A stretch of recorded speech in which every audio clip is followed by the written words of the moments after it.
नारायण नारायण। आज हम पढ़ रहे हैं श्री राम पादुका रहस्य। प्रभु करी कृपा पांवरी दीन्ही, सादर भरत सीस धरि लीन्ही। बाय डॉक्टर श्री राम किंकर जी महाराज। चतुर्थ प्रवचन। श्री राम शरणम मम। श्री भरत के द्वारा जिस पद्धति से अयोध्या के राज्य का संचालन किया जाता है और उसके मूल में उनके जो विचार हैं, आइए उन पर एक दृष्टि डालने की चेष्टा करें। इस संदर्भ में प्रारंभ में ही मैं आपको एक बात का ध्यान दिला देना चाहता हूँ। आज मैंने कथा की सर्वोत्तम प्रशंसा सुनी। यह प्रशंसा श्रीमती सरला जी के द्वारा की गई। यद्यपि प्रशंसा सबको अच्छी लगती है, पर कुछ लोग बिना सोचे समझे ही प्रसन्न हो लेते हैं। पर सत्य तो यह है कि असमझ बार सराहिबो, समझ बार को मौन। ना समझ यदि प्रशंसा कर दे और समझदार चुप रह जाए तो ये दोनों ही दुखदायी हैं। श्रीमती सरला जी ने जो वाक्य कहा वह मुझे सबसे अधिक आनंदित करने वाला इसलिए था क्योंकि उसमें मेरी नहीं अपितु श्री भरत जी की प्रशंसा थी। उन्होंने कहा कि लगता है श्री भरत जी का एक नया जन्म हुआ है। इतनी बार इनकी चर्चा हो चुकी है, पर लगता है कि यह तो बिल्कुल नई है। और सचमुच यह विलक्षणता तो श्री भरत के चरित्र की है, मेरी कोई विशेषता नहीं। कल श्री जाजू जी ने आप सब श्रोताओं की प्रशंसा करते हुए यह कहा था कि न यहाँ संगीत है, न चुटकुले हैं, न विनोद है, पर इतनी बड़ी संख्या में आप सब बड़ी एकाग्रता और तन्मयता से कथा श्रवण करते हैं। आज यदि कुछ कम लोग आए हुए हों तो उसका भी कारण यही हो सकता है कि उनका ध्यान लोकसभा के विश्वास अविश्वास प्रस्ताव से जुड़ा हुआ है। इसका भी संकेत यही है कि जब भी आप किसी व्यक्ति पर विश्वास कीजिएगा तो वह शाश्वत नहीं होगा। जिस पर आप आज विश्वास करेंगे उसी पर कल आपका अविश्वास हो जाएगा। इस तरह यह जो व्यक्ति परक विश्वास है वह वास्तविक हो भी नहीं सकता, क्योंकि व्यक्ति का स्वभाव व आचरण परिवर्तनशील होता है और जहाँ व्यक्ति तथा दर्शक जनता दोनों ही परिवर्तनशील हों वहाँ किसी स्थिरता की आशा करना व्यर्थ है। गोस्वामी जी ने दोहावली में एक व्यंग किया कि बहुत भीड़ किसी बड़े महत्व की बात नहीं है। गोस्वामी जी भी कथा सुनाते थे। एक दिन जब किसी ने कहा कि महाराज आज श्रोता कम आए हुए हैं, तो उन्होंने यही कहा कि संबुक भेक सेवार समाना, इहाना विषय कथा रसनाना, तेहि कारण आवत ही हारे, कामी काक बलाक बिचारे। यहाँ पर विषय कथा रस तो है नहीं, इसीलिए विषय यहाँ नहीं आ पाते, क्योंकि उन्हें विषय रस की अनुभूति नहीं हो सकती। लंका में इसी प्रकार का दृश्य सामने आता है। हनुमान जी को जब बांधकर लंका में घुमाया जाने लगा तो राक्षस लोग मार रही चरण कर रही बहु हांसी, ताली बजाते हुए लात मारकर हंसी उड़ाते हुए हनुमान जी के पीछे पीछे चल रहे थे और कह रहे थे कि यही वह चोर है जिसे लंकाधिपति ने दंड दिया है, इसीलिए इसे लंका की गलियों सड़कों में घुमाया जा रहा है। पर अगले ही क्षण जब हनुमान जी की पूंछ में आग लगाई गई और लंका जलकर भस्म हो गई, तो अभी जो लात मार रहे थे और तालियां बजा रहे थे वे अब कहने लगे, हम जो कहा यह कपि नहीं होई, बानर रूप धरे सुर कोई। हम तो पहले से ही जानते थे कि यह कोई देवता है, तो भाई यह जनता कब देवता बनाएगी और कब लात मारेगी इसका कोई निश्चय नहीं है। इसलिए विश्वस्त तो एकमात्र ईश्वर ही है। ईश्वर पर किया जाने वाला विश्वास ही सर्वोत्तम विश्वास है। यही हमारे जीवन को एक सही दिशा प्रदान कर सकता है। श्री भरत की श्रेष्ठता उनकी व्यक्तिगत विशिष्टता के कारण न होकर इसलिए है कि उन्होंने भगवान राम के चरणों में अपने आप को पूरी तरह से विलीन कर दिया है। वे उनसे एकाकार हो गए हैं। इसीलिए भगवान राम और श्री भरत के मिलन का वर्णन करते हुए गोस्वामी जी ने जो वाक्य लिखा उसमें वे इसी तत्व की ओर संकेत करते हुए कहते हैं कि परम प्रेम पूरन दो भाई, मन बुद्धि चित्त अहमिति बिसराई। इसका अर्थ यही है कि दो व्यक्ति जब मिलते हैं तो निकट आते हैं, पर इस निकटता के बाद भी मन में दूरी रहती है। कई लोगों का मन मिल जाता है तो विचार से दूरी रह जाती है, और कभी कभी मन और बुद्धि के मिलने के बाद भी अपना एक अलग अहम बना रहता है। व्यक्ति बड़े गर्व से कहता है कि मैं अपनी स्वतंत्रता तुम्हारे हाथ गिरवी थोड़े ही रख दूंगा। मेरे अपने विचार हैं, अपना जीवन है और अपना अहम है। फिर इसके बाद चित्त का नाम लिया गया। चित्त का अर्थ है कि जहाँ अनेकानेक जन्म के अनगिनत संस्कार संग्रहित हैं और समय समय पर हमारे आपके चित्त में भिन्न संस्कार प्रबल होते हैं, जो हमारे आचरण, हमारे व्यवहार में परिलक्षित होते हुए दिखाई देते हैं। यद्यपि लोगों को यह लगा था कि जब श्री भरत भगवान राम को लौटाने के लिए आए हुए हैं तो निश्चित है कि वे श्री राम से लौटने के लिए कहेंगे, पर भगवान श्री राम ने जब अपने श्रीमुख से यह कहा कि भरत जो कहेंगे उसे करने में ही सबकी भलाई है, अतः तुम संकोच छोड़कर जो कहोगे वही मैं करूँगा। पर क्या श्री भरत ने लौटने के लिए कहा? तब श्री भरत का चिंतन स्पष्ट हो जाता है और उसमें हमें समझने योग्य एक सुंदर सा सूत्र प्राप्त होता है। यद्यपि आज तो एक दूसरे प्रकार के ही चिंतन और विचार दिखाई देते हैं। मुझे स्मरण आता है कि कुछ समय पूर्व बरेली में कथा थी। उस अवधि में ऐसा संयोग पड़ा कि प्रांतीय विधानसभा का चुनाव होने वाला था। चुनाव की तिथियां कथा प्रारंभ के समय ज्ञात नहीं थी, पर जब तिथियां आई तो पता चला कि जो मतदान की तिथि थी वही कथा समापन की तिथि है। आयोजकों ने कहा कि मतदान का दिन होने से आने वाले लोगों की संख्या कम होने की संभावना रहेगी, अतः कथा की समापन तिथि मतदान के एक दिन पूर्व अथवा एक दिन बाद की रखी जाए। मैंने कहा कि मतदान की तिथि जो भी हो, कथा समापन की तिथि तो वही रहेगी जो पूर्व निर्धारित है, क्योंकि जब लोग मत ही दे रहे हैं तो मैं यह देखना चाहता हूँ कि हमारे भगवान राम के पक्ष में कितने लोग मत देंगे। वस्तुतः यह प्रेम पक्ष भी तो प्रकट होना चाहिए, और सचमुच उस दिन कथा में बहुत बड़ी संख्या में लोग आए। अब एक विचारणीय प्रश्न हमारे सामने आता है कि यद्यपि उस दिन की कथा में आने वाले मतदाताओं ने अलग अलग उम्मीदवारों को मत दिया होगा, पर वे सब के सब राम कथा में क्यों आए? इसका सूत्र यह है कि संसार में एक व्यक्ति की विजय का अर्थ है दूसरे व्यक्ति की पराजय। एक व्यक्ति तभी तो जीतेगा जब दूसरा व्यक्ति हारेगा। पर श्री राम की विजय का महत्व इसलिए नहीं है कि उनकी विजय में किसी की पराजय है, बल्कि श्री राम की विजय का अर्थ है सबकी विजय। इस सूत्र को थोड़ा विस्तार से समझने की चेष्टा करें। रामचरितमानस में सबसे पहले तो भगवान राम से भगवान परशुराम का ही एक विलक्षण विवाद सामने आता है, जिसमें परशुराम जी यही आग्रह करते हैं कि तुम्हें मुझसे युद्ध करना चाहिए। प्रभु ने विनम्रता से जानना चाहा, युद्ध का फल क्या होगा? उन्होंने कहा, एक जीतेगा और एक हारेगा। तो प्रभु ने कहा, यदि ऐसी बात है तो मैं पहले ही हार स्वीकार कर लेता हूँ। सब प्रकार हम तुम सनहारे, क्षमहो विप्र अपराध हमारे।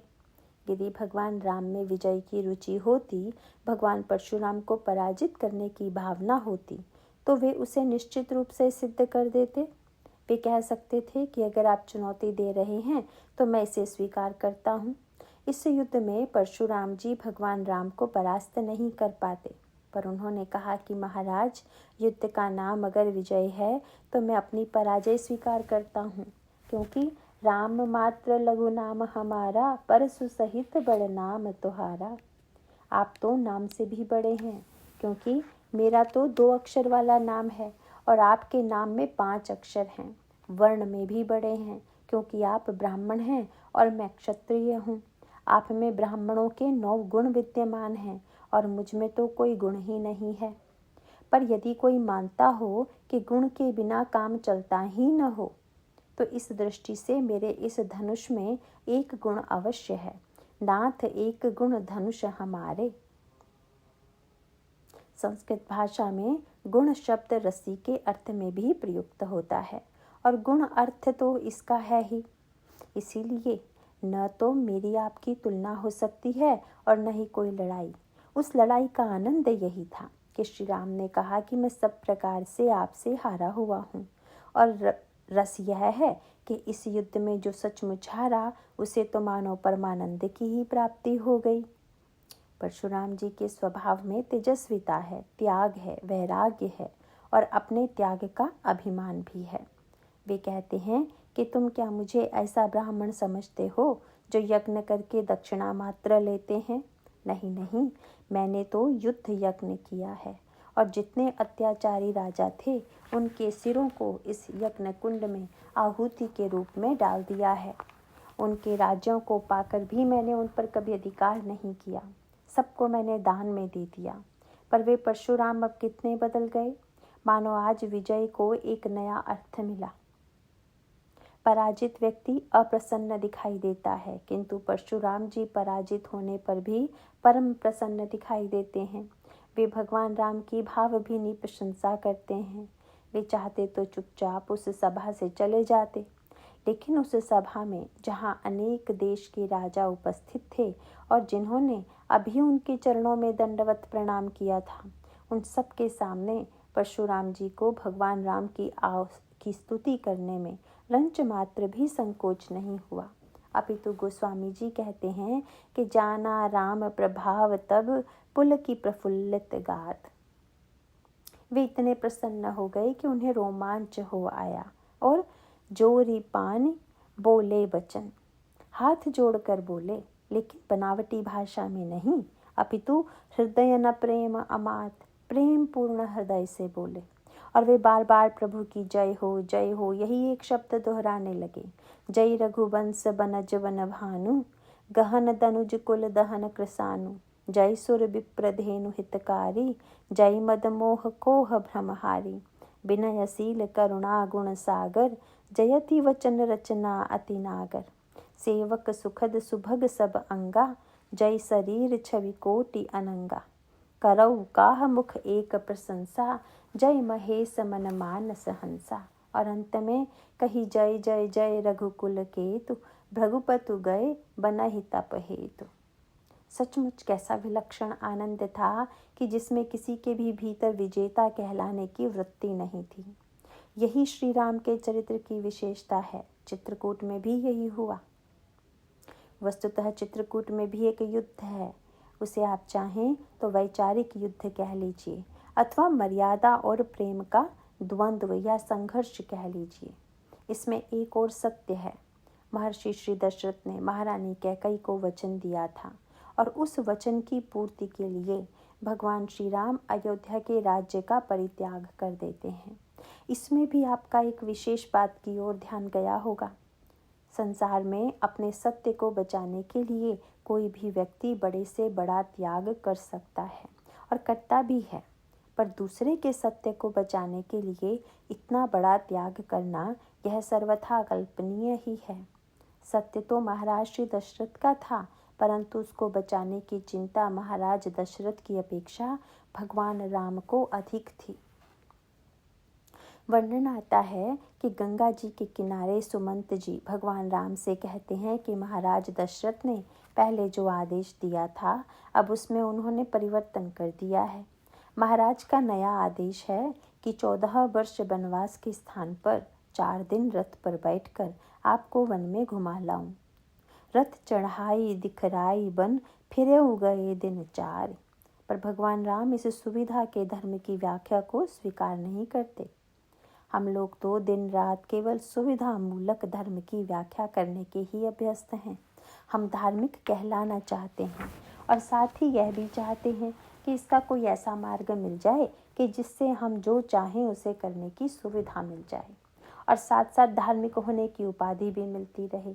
यदि यही सुविधा लेने की इच्छा प्रभु के मन में भी होती तो वे कह सकते थे कि मैं तो पिताजी की आज्ञा से बन जा रहा था, पर अब यदि उन्होंने ही 4 दिन वन भ्रमण के बाद अयोध्या लौटने की आज्ञा दी है तो फिर उसे स्वीकार करना ही पड़ेगा। और तब प्रभु लौट सकते थे, पर उन्होंने कहा नहीं नहीं प्रधानमंत्री जी, सिवि दधीचि हरिचंद नरेसा, सहे धर्म हित कोटि कलेसा, मैं सोई धर्म सुलभ करी पावा, तजेति हूँ पुर अपजस पावा। इससे मुझे अपयश मिलेगा। पर प्रश्न यह है कि अपयश भगवान श्री राम को मिलेगा कि महाराज दशरथ को? इसका उत्तर तो यही है कि अपयश भगवान राम को नहीं बल्कि दशरथ जी को मिलता। क्योंकि वे ही यह निर्णय नहीं कर पाते हैं कि राम वन में 14 वर्ष रहे या 4 दिन। पर प्रभु इसे अपना अपयश मानकर यह चाहते हैं कि पिताजी का यश, सम्मान और सत्य सुरक्षित रहे। भगवान राम के द्वारा पिताजी के सत्य और मर्यादा की रक्षा के लिए यह 14 वर्ष की महान यात्रा की जाती है। इस प्रकार मानो यह सत्य का पक्ष है। दूसरी ओर देखने से प्रतीत होता है कि श्री भरत का पक्ष प्रेम और भावना का प्रतीक है। लोगों को ऐसा लगा कि श्री भरत चाहते हैं कि यदि श्री राम लौट चलें, सिंहासन पर बैठ जाएं, तो समस्या का समाधान हो जाएगा। लेकिन भगवान राम ने जब यह कहा कि भरत, तुम जो कुछ कहोगे मैं वही करूँगा, तब आप कल्पना कर सकते हैं कि देवताओं की क्या दशा हुई होगी।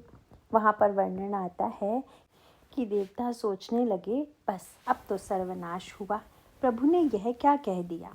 क्या प्रभु अवतार का उद्देश्य और हम लोगों का कार्य भूल गए? पर आगे चलकर वे अत्यंत चकित हुए जब श्री भरत ने भगवान राम से लौटने का कोई आग्रह किया ही नहीं। अब देवता सोच में पड़ गए, किसके पक्ष में नारा लगाया जाए, इस समय कौन जीता और कौन हारा। इसको समझने के लिए एक बार अयोध्या की ओर लौटना होगा। वर्णन आता है कि बाल्यावस्था में जब चारों भाई खेलते थे तो श्री भरत उन खेलों में जीतते थे और प्रभु हारते थे। प्रभु इस अवसर पर प्रसन्न होकर विविध प्रकार की वस्तुओं का दान करते और कहते, भरत जीत गया, मेरा छोटा भाई जीत गया। और इतना ही नहीं, प्रभु लक्ष्मण जी की ओर देखते थे, लक्ष्मण तुम्हें भरत की विजय कैसी लग रही है? लक्ष्मण जी तो बड़े तेजोमय हैं। कहने लगे, महाराज बहुत अच्छी लग रही है। अच्छा, तो तुम्हें भी पराजय अच्छी लगने लगी? लक्ष्मण जी ने कहा, महाराज मैं जानता हूँ कि वे जीते नहीं हैं, आप उन्हें जिताना चाहते थे, इसलिए आपने जिता दिया। आज भी भगवान राम हारने के लिए प्रस्तुत हैं। वे कहते हैं, भरत तुम जो कहोगे मैं वही करूँगा। सुनकर लगा कि अब किसकी जीत होने वाली है, धर्म की अथवा प्रेम की, भावना की अथवा कर्तव्य की। पर धन्य है श्री भरत, उन्होंने प्रभु से वापस चलने के लिए नहीं कहा। सारे देवता स्तब्ध रह गए। गुरुजी ने जो कहा था, हमें उस पर भरोसा नहीं हो रहा था। व्यर्थ ही हम लोग इतना डर रहे थे। सचमुच इतनी खुली छूट मिलने के बाद भी इस महापुरुष ने भगवान राम से लौटने के लिए नहीं कहा। बाल्यावस्था में जब सरयू तट पर खेल होता था तो उस समय नारा यही लगता था कि एक कहे भई हार राम जू की, एक कहे भैया भरत जय। भरत भैया जीत गए और भैया श्री राम हार गए।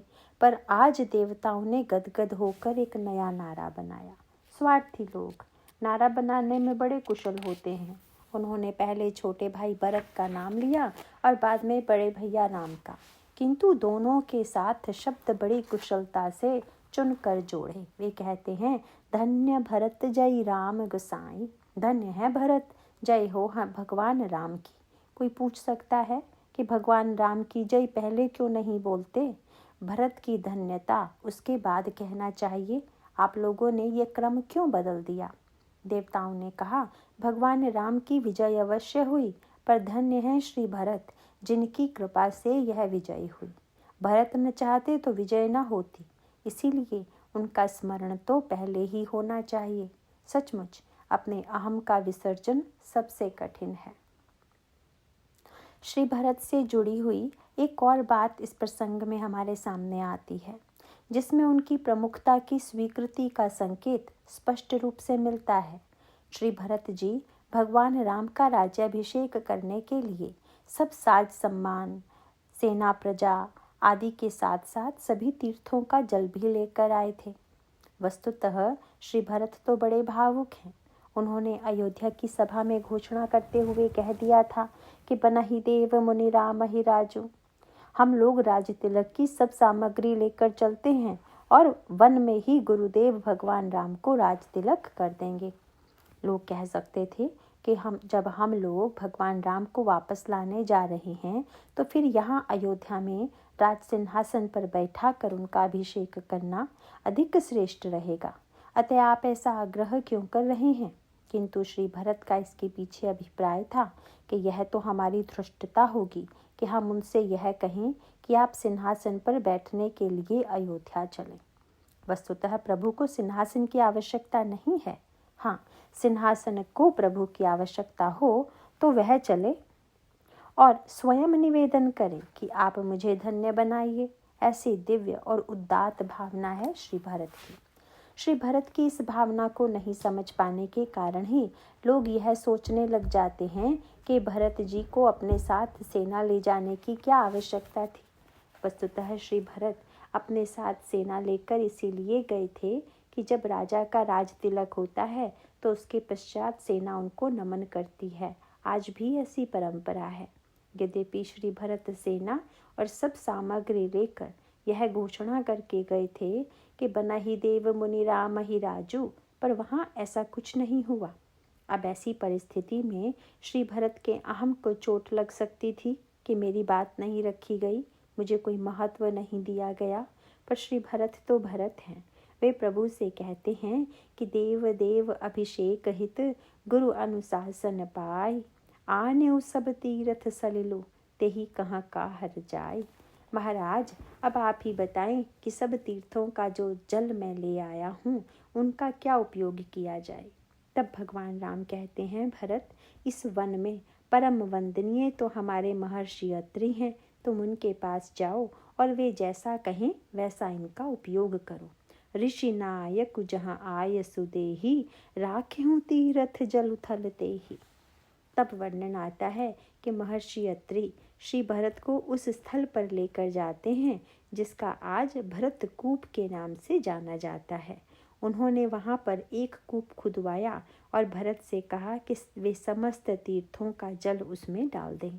उसके बाद एक बड़ी अद्भुत बात कहते हैं, भरत कूप अब कह हई लोगा, अति पावन तीर्थ जल जोगा, प्रेम समेत निमज्जत प्राणी, होई ही विमल करम मन बानी।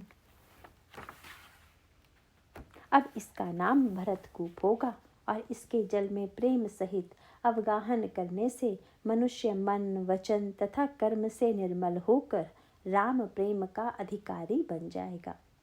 इस संदर्भ में एक प्रश्न सहज भाव से उठता है कि श्री भरत तो वह जल भगवान राम के राजाभिषेक के लिए लेकर आए थे, इसीलिए उस कूप का नाम रामकूप रखा जाना चाहिए था, क्योंकि जिस व्यक्ति का राज्याभिषेक किया जाता है उसको अधिक सम्मान दिया जाता है। इस रूप में रामकूप नाम अधिक सार्थक होता, पर महर्षि ने उसका नामकरण भरतकूप के रूप में किया और इस प्रकार जल की प्रतिष्ठा के रूप में मानो श्री भरत की महत्ता को ही प्रतिष्ठापित कर दिया। यह श्री भरत के चरित्र की दिव्यता का ही परिचायक है। जब तीर्थों के जल की प्रतिष्ठा हो गई तो भगवान राम को लगा कि यह बड़ा अच्छा मुहूर्त है और इसी शुभ मुहूर्त में भरत को भी प्रस्थान करना चाहिए। इसके बाद सभा एकत्र हुई जिसमें महर्षि वशिष्ठ, महर्षि अत्रि तथा महाराज जनक समेत जनकपुर तथा अयोध्या से आए हुए सभी लोग उपस्थित हुए। पर समस्या यह है कि उस सभा में सब मौन है, कोई कुछ बोल ही नहीं रहा है। यद्यपि सभा तो भाषण के लिए ही बुलाई जाती है, किंतु आश्चर्य हो रहा है। उस स्थिति का वर्णन करते हुए गोस्वामी जी ने लिखा, भल दिन आज जानि मन माही, राम कृपालु कहत सकुचाही।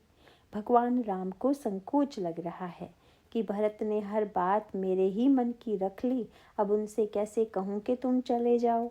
इससे तो भरत के स्नेह का अनादर होगा। वे सोचते हैं कि बात यदि कोई दूसरा कह दे तो बहुत अच्छा हो। भगवान राम ने पहले गुरु वशिष्ठ की ओर देखा।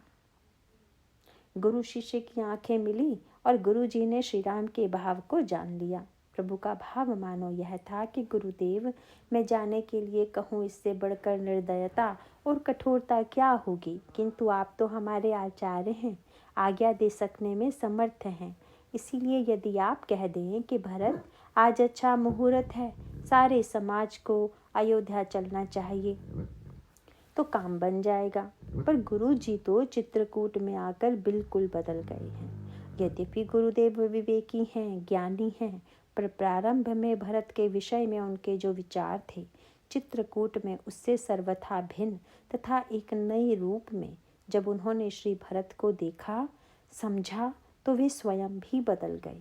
इसीलिए भगवान राम के उस संदेश को उनकी आंखों में पढ़कर भी उन्होंने अपनी दृष्टि दूसरी ओर कर ली, अनदेखा कर दिया, मानो संकेत कर दिया कि यह शब्द कहना मेरे लिए संभव नहीं है। तब भगवान राम ने श्री जनक की ओर देखा। महाराज, आप महान ज्ञानी हैं, जल में कमलवत रहते हैं, जे बिरंचि निर्लेप उपाय पदुप पत्र जेमि जल जग जाए। अतः आप ही भरत से कह सकते हैं कि राज्य को बिना शासक के नहीं रहना चाहिए। इसीलिए आज हम लोग प्रस्थान करें, पर उन्होंने भी गुरु वशिष्ठ के मार्ग का ही अनुगमन करना उचित समझा। वे भी असमर्थ ही दिखे। उसके पश्चात भगवान श्री राम ने सभा में उपस्थित विशिष्ट व्यक्तियों की ओर देखा, किंतु सबने भगवान श्री राम की दृष्टि विनिमय न करते हुए अपनी अपनी आंखें बंद कर ली। गोस्वामी जी कहते हैं कि गुरु नृप भरत सभा अवलोकी। सबको देखने के बाद भी जब कोई बोलने वाला नहीं मिला तो सकुचि राम पुनि अवनि बिलोकी। भगवान राम पृथ्वी की ओर देखने लगे कि अब क्या होगा, पर लोगों ने अगले ही क्षण बड़े आश्चर्य से देखा कि श्री भरत उठकर खड़े हो गए और कहा कि अब कृपालु मोहि देहु रजाई। प्रभु, अब मुझे जाने की आज्ञा दीजिए। तो क्या श्री भरत ऊब गए थे जो आज्ञा ले रहे हैं? पर सचमुच श्री भरत का इतना समर्पित जीवन है कि वे भगवान राम को संकोचपूर्ण स्थिति में देख ही नहीं सकते। वे जब यह देखते हैं कि प्रभु की इच्छा को अन्य कोई पूरा नहीं कर रहा है तो वे सोचते हैं कि प्रभु अपने मन की जो बात दूसरे से कहलवाना चाहते हैं उसे स्वयं मैं ही अपने मुंह से क्यों न कह दूं। इतना दिव्य भाव भला श्री भरत के अतिरिक्त अन्य किसके हृदय में हो सकता है। इसीलिए वे स्वयं खड़े होकर कहने लगते हैं कि अब गोसाई मोहि देहु रजाई, सेवऊं अवध अवधि भरी जाही। आप मुझे आज्ञा दीजिए कि जिससे मैं अयोध्या जाकर 14 वर्ष तक आपके आगमन की प्रतीक्षा करूं। श्री भरत जी के समर्पण से गोस्वामी जी इतने अभिभूत हुए कि कहने लगे, मेरा बस यदि चलता तो मैं श्री भरत के वियोग का वर्णन लिखता ही नहीं। महाराज, क्यों नहीं लिखते? तो उन्होंने कहा, बरनत रघुबर भरत वियोगु, सुनि कठोर कवि जान नहीं लोगु। लोग कहेंगे कि यह कवि कितना निर्दयी है जो श्री राम और श्री भरत के वियोग का वर्णन कर रहा है। वस्तुतः भावुक भक्तों की भावना सदा यही रही भी है। श्रीमद् भागवत में वर्णन आता है कि वृंदावन से भगवान कृष्ण मथुरा गए, उसके पश्चात द्वारका गए, पर वृंदावन वासी कृष्ण भक्त आज भी यही कहते हैं कि वृंदावनम परित्यज्य पादमेकम न गच्छति। श्री कृष्ण तो वृंदावन छोड़कर एक पग भी कहीं अन्यत्र नहीं जाते। किसी ने कहा कि श्री कृष्ण द्वारका में चक्र धारण करते हैं, किसी ने कहा कि कृष्ण बड़े योद्धा हैं, पर वहाँ के भक्त तो यही कहते हैं कि हमारो मुरली वारो श्याम, कुंभन दास द्वारिका मथुरा, इनसो कहा है काम। सीधा सा तात्पर्य है कि मानो भगवान के अलग होने की बात सोचना भी भक्त के लिए असह्य है। उसे तो यही लगता है कि मिलने के बाद फिर कैसा वियोग। इसीलिए गोस्वामी जी को लगता है कि ऐसे विलक्षण समर्पण वाले व्यक्ति का वियोग कैसे लिखा जाए कि जिसने प्रभु के संकोच को दूर कर उनके संकल्प को पूरा किया। राज्य सत्ता का इतिहास प्राचीन काल से लेकर आज तक यही सिद्ध करता है कि सत्ता के प्रति व्यक्ति के जीवन में बड़ा तीव्र आकर्षण होता है। इसका कारण यही है कि यद्यपि व्यक्ति भीतर से अपने आप को छोटा अनुभव करता है, पर अपने आप को वह बड़ा दिखाना चाहता है। अतः जब वह सिंहासन पर बैठता है तो उसे लगता है कि मैं दूसरों से कितना बड़ा हूँ। इसीलिए व्यक्ति में राज्य सत्ता की प्राप्ति का मोह अनादिकाल से रहा है। उसके लिए अनेक प्रकार के संघर्ष तथा युद्ध होते रहे हैं।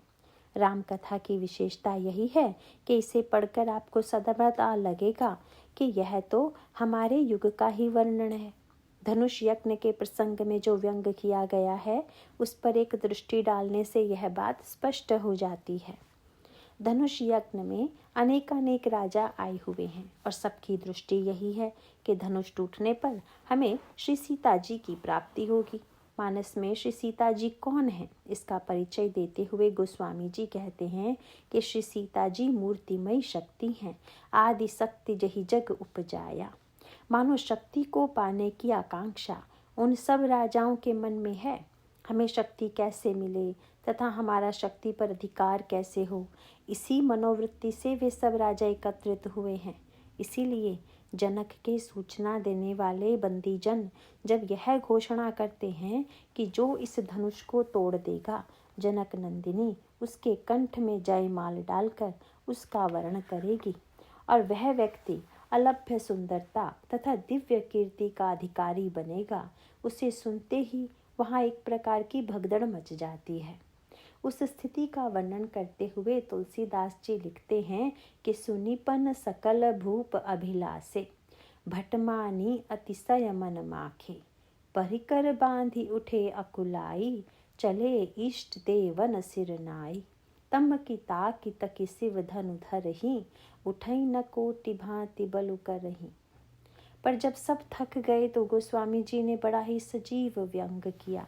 वे कहते हैं कि थक जाने के बाद भी भूप सहस 10 एक ही 12, 10,000 राजा एकत्र होकर धनुष को उठाने का प्रयत्न करने लगे। अब इस संदर्भ में यह प्रश्न बड़ा पुराना है कि धनुष कितना बड़ा था जिसमें 10,000 राजा एक साथ लग गए।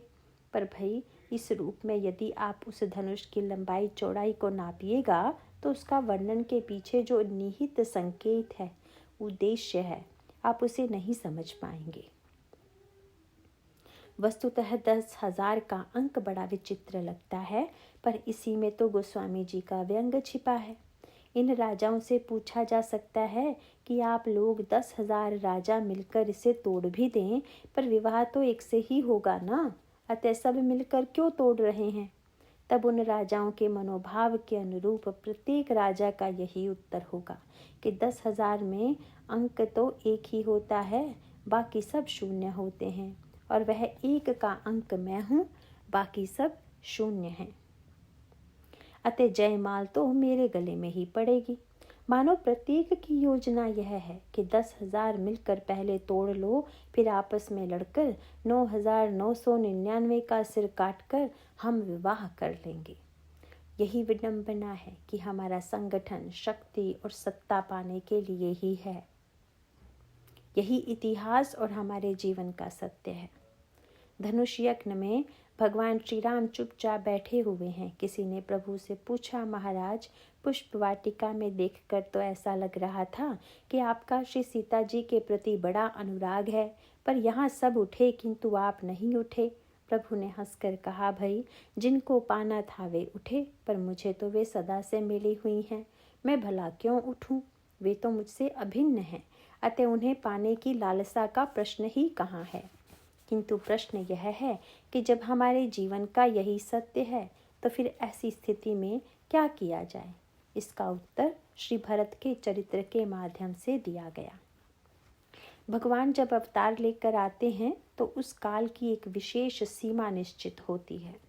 उतने काल तक रहने के पश्चात वे अपनी लीला समेट लेते हैं।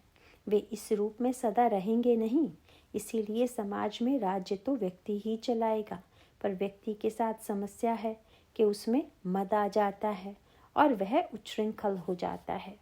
इसी समस्या का समाधान श्री भरत के चरित्र के द्वारा दिया गया। मुझे स्मरण आता है कि पहले दिन की कथा के बाद हमारे एक बड़े पुराने श्रोता मुझसे मिले और उन्होंने कहा कि आपने आज राम राज्य की स्थापना का भ्रम तोड़ दिया। हम लोग तो समझते थे कि राम राज्य बन सकता है, पर आपने कह दिया कि वह तो बन ही नहीं सकता। मैंने कहा, भाई, ऐसा भ्रम बहुधा दुखदायी होता है, पर भ्रम टूटने से आप दुखी मत होइए। वस्तुतः राम राज्य न बनने की बात का तात्पर्य यह नहीं कि उसे भगवान राम बनाएंगे। सत्य तो यह है कि राम राज्य बनना बड़ा सरल है, यदि हम में से कोई भरत बन सकता हो तो निस्संदेह ही राम राज्य बन सकता है, क्योंकि राम राज्य का निर्माण प्रभु नहीं श्री भरत के द्वारा होता है। ऐसा अद्भुत चरित्र है श्री भरत का। प्रभु श्री भरत से कहते हैं, भरत तुम्हें न केवल अयोध्या जाना है, वहाँ रहकर जप पूजा ही नहीं करनी है, बल्कि तुम्हें वहाँ जाकर राज्य भी चलाना है। और तब राज्य चलाने का यही सूत्र श्री भरत के चरित्र के माध्यम से प्रकट हुआ। मानो यह सूत्र है कि व्यक्ति जब अपने को स्वामी मानकर अपने अहम की पूर्ति के लिए सिंहासन पर बैठेगा तो उसका विकृतियों से बच पाना संभव नहीं है। इनसे रक्षा के लिए तो श्री भरत के जो भाव हैं उन्हें जीवन में अपनाने की आवश्यकता है।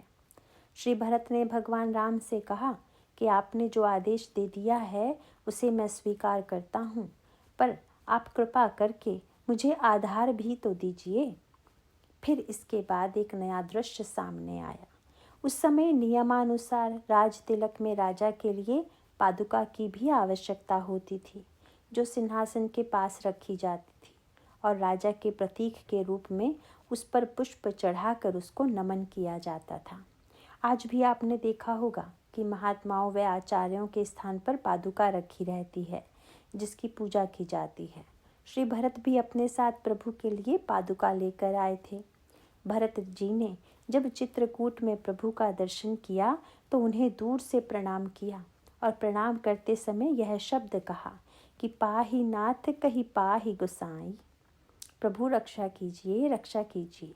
और ऐसी स्थिति में कि जब कोई व्यक्ति आपको पुकारे बचाइए बचाइए, तो आप यही ना करेंगे कि आपके पास जो भी हथियार होगा उसे लेकर उस व्यक्ति को बचाने के लिए चल पड़ेंगे। पर यहाँ तो एक नया दृश्य सामने आ गया। प्रभु श्री भरत की पुकार सुनकर बचाने तो दौड़े, पर धनुष और बाण छोड़कर दौड़ पड़े। गोस्वामी जी कहते हैं कि उठे राम सुनि प्रेम अधीरा, कहूँ पट कहूँ निशंग धनु तीरा। अब यह तो नई बात हो गई।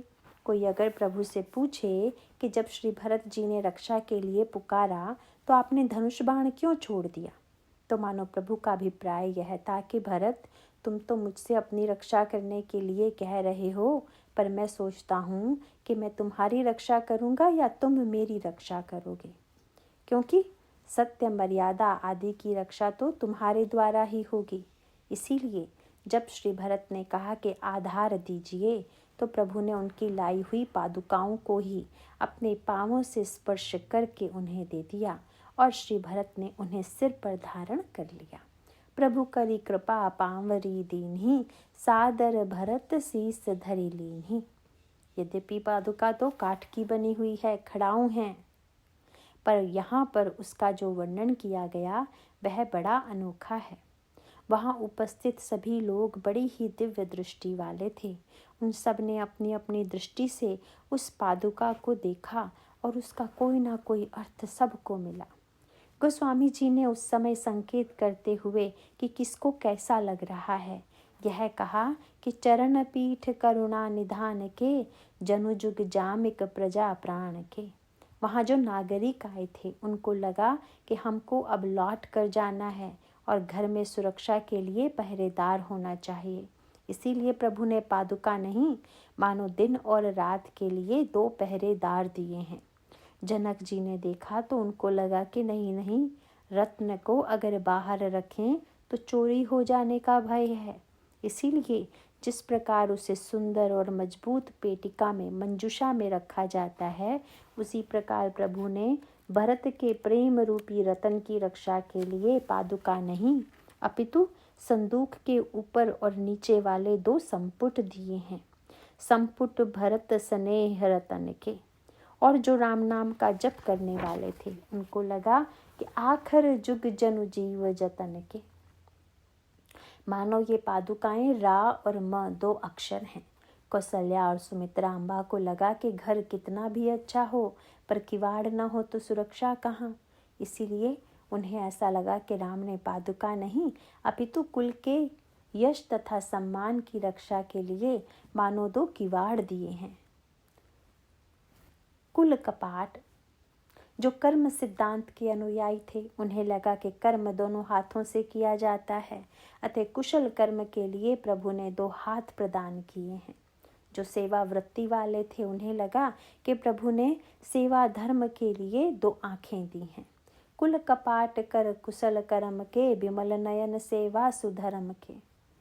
ये सूत्र इतने महत्व के हैं कि यदि इनमें से एक भी भाव हमारे जीवन में आ जाए तो धन्यता ही धन्यता है। किसी ने गोस्वामी जी से कहा, सबकी दृष्टि से तो आपने देखा, पर जिन भरत को प्रभु ने आधार दिया उनको क्या लगा, जरा यह भी तो बताइए।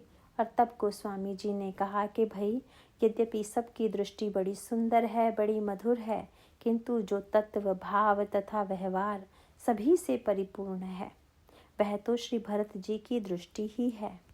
श्री भरत ने पादुकाओं को इस रूप में नहीं देखा कि यह प्रभु के पांवों की खड़ाऊ हैं, इसलिए पवित्र हैं। वैसे पादुकाओं को पवित्र तो माना ही जाता है, पर भरत जी को लगा कि भरत मुदित अवलंब लहेते, अस सुख जस सिय राम रहेते। इस रूप में वस्तुतः भगवान राम और श्री सीता जी ही मेरे साथ जा रहे हैं। यह दृष्टि तो अंतिम वस्तु है, वह साधारण व्यक्ति के वश की बात नहीं है। श्री भरत जी तो प्रभु को लौटाने आए थे, पर अब लग रहा है कि प्रभु नहीं लौटे, किंतु श्री भरत जी को स्पष्ट रूप से दिखाई दे रहा है कि प्रभु ही लौट रहे हैं। मानो प्रभु एक रूप में वन में रह रहे हैं और पादुका के रूप में भरत जी के साथ जा रहे हैं। किसी ने भगवान श्री राम से पूछ दिया कि प्रभु, यदि यही बंटवारा करना था तो आप पादुका वन में छोड़ देते और स्वयं अयोध्या लौट जाते। किंतु प्रभु ने कहा, भाई, संसार वाले मुझ में मेरे स्वरूप का दर्शन कर लें, यही बहुत है। यह भी प्रत्येक के लिए संभव नहीं है, किंतु पादुका में भी मुझे देखने की दृष्टि तो केवल भरत के पास है। सीधा सा तात्पर्य है कि चेतन में चेतन को देखना तो सब जानते हैं, पर जड़ में भी सच्चिदानंद को देख पाना, वह दृष्टि तो श्री भरत के ही पास है। और वह आधार क्या है, इस सूत्र की चर्चा कल करेंगे। बोलिए सियावर रामचंद्र की जय।